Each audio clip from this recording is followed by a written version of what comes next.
Здравствуйте. На телеканале «Новый век» программа «Вызов 112», в студии Эльвира Фазлиева. И сегодня мы расскажем об убийстве мужчины в Буинске. Он стал вести себя неадекватно и выбрасывать из дома предметы. В результате женщина взяла нож и нанесла ему смертельное ранение. И покушение на женщину в Азнакаево. Покажем место падения женщины с 8-го этажа в Нижнекамске. Она лежала именно здесь, не там. И кровь с головы была. Она приехала к бывшему мужу, поссорившись с нынешним.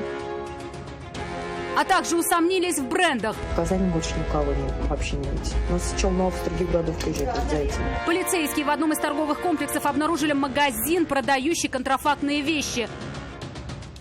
И хроника дорожных происшествий. Ехал прямо, он что-то сплошные, поворачивать начал сюда.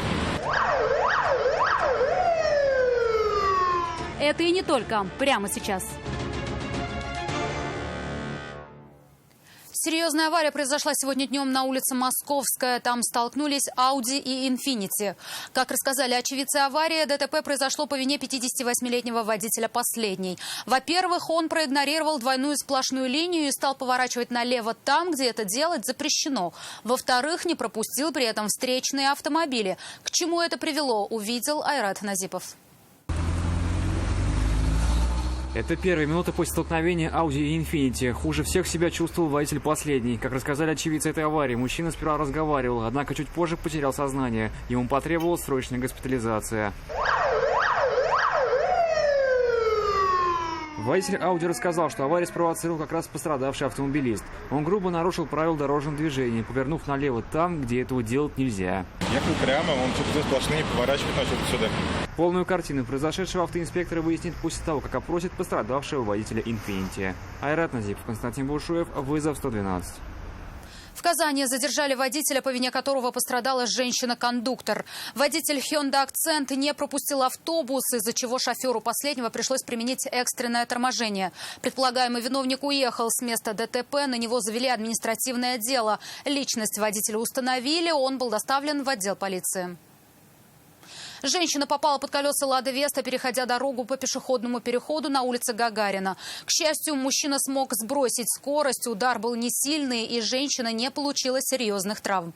От помощи медиков она отказалась. Прибывшие на место автоинспекторы выяснили, что у водителя есть неоплаченные штрафы за нарушение ПДД. Машину забрали на штрафстоянку. На Оренбургском тракте оборванный троллейбусный провод упал на едущий рядом «Мерседес». Из-за обрыва токоведущей линии движение троллейбусов было парализовано на несколько часов. К счастью, никто не пострадал. Автомобиль тоже не получил никаких повреждений. Убийством закончилась пьяная ссора мужчины и женщины в одном из домов деревни Чувашские Кищаки, это в Буинском районе. Сожители сперва выпивали, а потом, изрядно опьянев, мужчина стал требовать денег на продолжение банкета.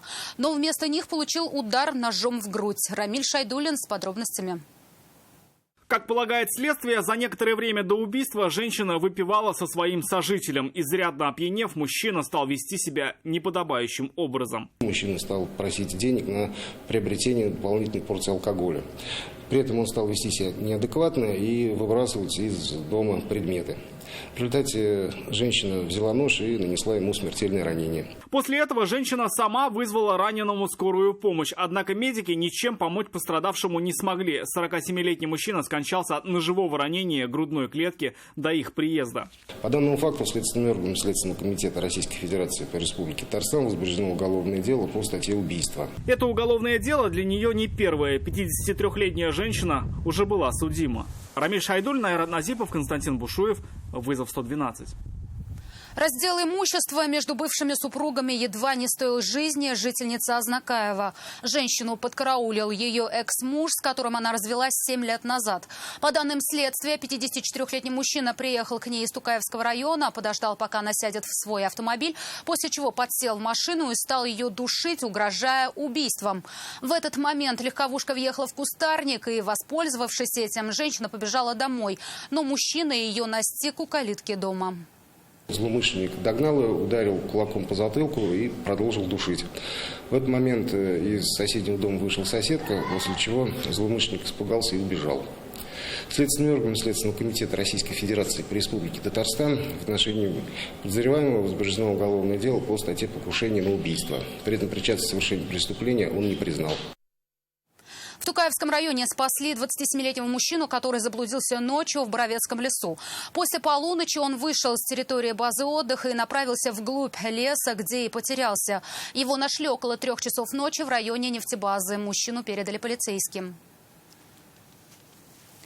В Нижнекамске с 8-го этажа упала 40-летняя женщина. Ее лежащее на газоне перед окнами бездыханное тело обнаружили во 2 часу.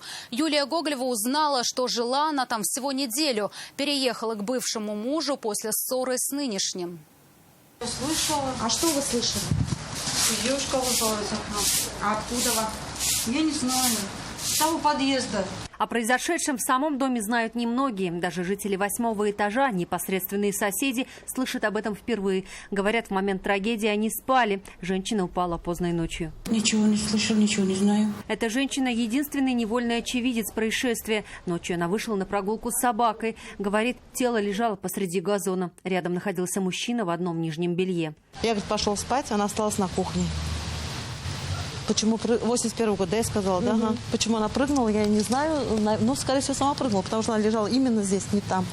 И кровь с головы была. Ну, то есть, получается, когда вы уже с собакой вышли, она уже лежала? Да. Вот как вот только на минут 5 вот так, как это все произошло. Потом мы тут еще гуляли с собакой, милиция приехала.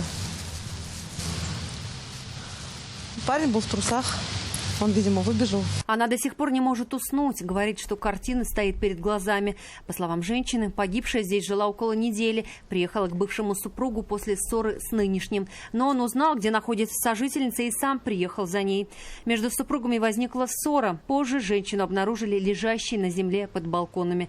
Сейчас следователи выясняют все детали произошедшего. Юлия Гоголева, Вера Муратова, Рафаэль Ракипов. Вызов 112. Крупную партию, предположительно контрафактного алкоголя, изъяли полицейские в Казани. Несколько десятков коробок со спиртным хранились на складе без каких-либо документов.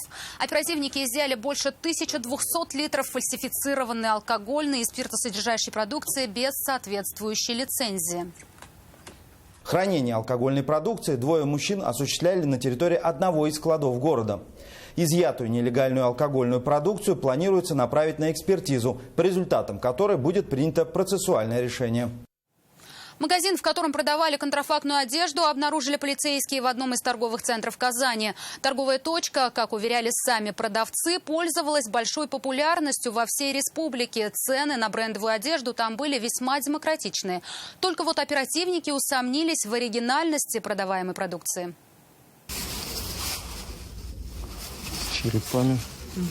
Одежду, обувь и другие аксессуары в этом магазине в одном из казанских торговых центров продавали под брендами известных зарубежных производителей. Хотя, как установили полицейские, оригинальными вещи не являются. У всего товара имелись признаки подделки. Впрочем, это не смущало покупателей, которые приезжали именно в эту торговую точку из других городов республики. В Казани больше никого вообще не видите. У нас с Челнов, с других городов приезжают вот за этим. Футболки в качестве класса. Не знаю, сколько мы сами. Вот это летние пришли. Футболки и другие товары продавались как в магазине, так и в интернете через страницу в социальной сети. Все это продолжалось до тех пор, пока в торговую точку не нагрянули полицейские. Сотрудниками Управления экономической безопасности и противодействия коррупции МВД по Республике Татарстан совместно со специалистами Татарстанской таможни и Управления Роспотребнадзора по Республике Татарстан в данном магазине проводилось оперативно-розыскное мероприятие. В последующем в ходе осмотра помещений торгового зала магазина и склада обнаружены и изъяты аналогичные закупленным экземпляры одежды, обуви и аксессуаров с признаками контрафактного изготовления. Среди них футболки, спортивные костюмы, куртки, сумки, обувь, ремни. Общий объем изъятой продукции составил 600 единиц. Экспертиза показала, изъятый товар отличается от оригинальных образцов. По данному факту возбудили уголовное дело по статье «Незаконное использование средств индивидуализации товаров». Она предусматривает до 2 лет лишения свободы. Вероника Гайнудинова, Айрат Назипов. Вызов 112. Это все, о чем мы успели вам рассказать. Обо всех происшествиях вы можете сообщать нам по телефону 570 50 50 или на мобильный 8 98 69 112 112. Также мы доступны в социальных сетях. Присылайте видео, снятое вами. В студии была Эльвира Фазлиева. До встречи и не бросайте вызов судьбе. Вдруг она его примет.